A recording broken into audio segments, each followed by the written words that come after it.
José, ¿cómo es Juarez ahora en este año 2014? Más tranquilo que otros años, pero sigue la violencia.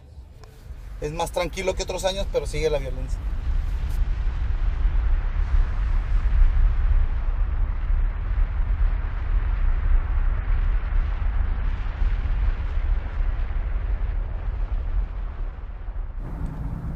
Okay, so literally it's not hard to get in over the border at all. In fact, they don't even stop you. Not surprisingly, not a lot of people are traveling from El Paso over to Juarez.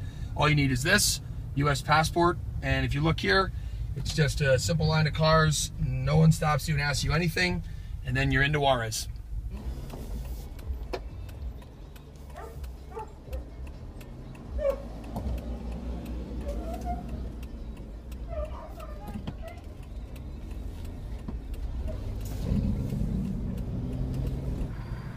Okay, kind of a mainstay here in Juarez is the big factories, like this one right over here, and the one right across the street here where I'm turning.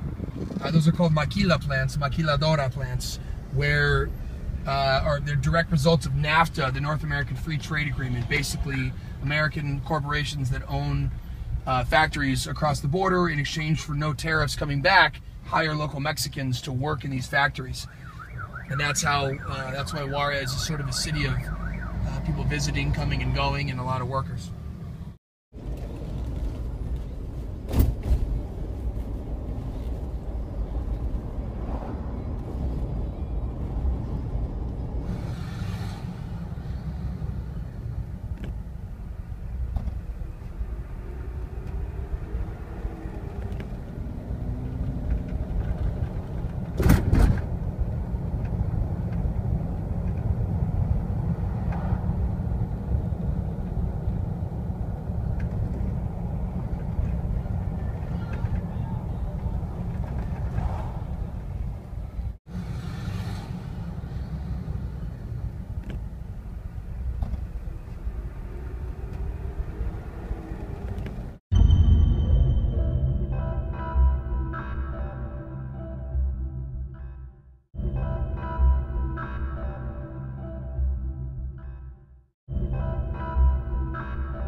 Okay, so we drove through Juarez, got to this court.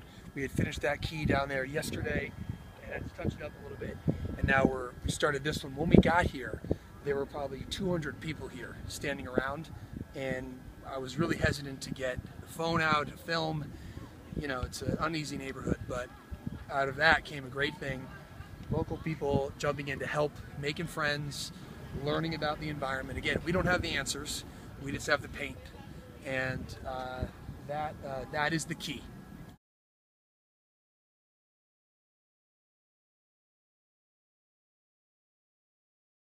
Yo las tomé, compré pintura, pero pues ya se borraron, ya tiene bastante. Pero mira, no se puede borrar esta pintura. Sí, pero yo compré pintura Con agua. más. Entonces, ¿por qué no nos conocemos mañana aquí a una hora?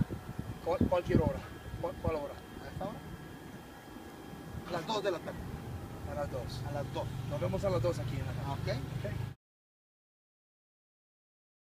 Okay, last day in Juarez here, and that guy walking away has a stool in his hand. He and I just measured the backboard, which has a huge hole in it, and he claims he can fix the backboard by buying a piece of wood. I'm going to go with him to some wood place, I guess, and we're going to buy a piece of wood and fix the backboard. Recto. No. Izquierda.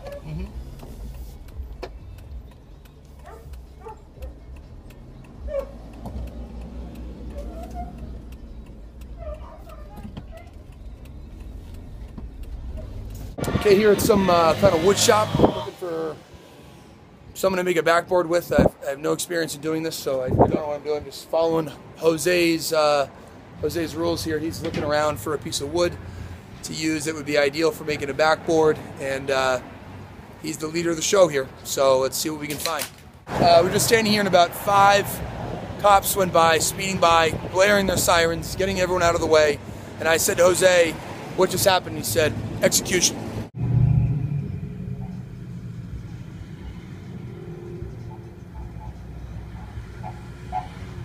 Si voy a hacer muchas canchas aquí. Necesito que alguien haga algo cuando no estoy aquí. Y yo puedo pagarte por eso. ¿Sí? Yo lo hago, mira, yo no te cobro, pero si tú me compras la pintura, si yo te digo, mira, esta es la pintura, aquí la usé. Ah, mira. Mira. Gracias a Dios. Lo chequeamos. ¿Sí?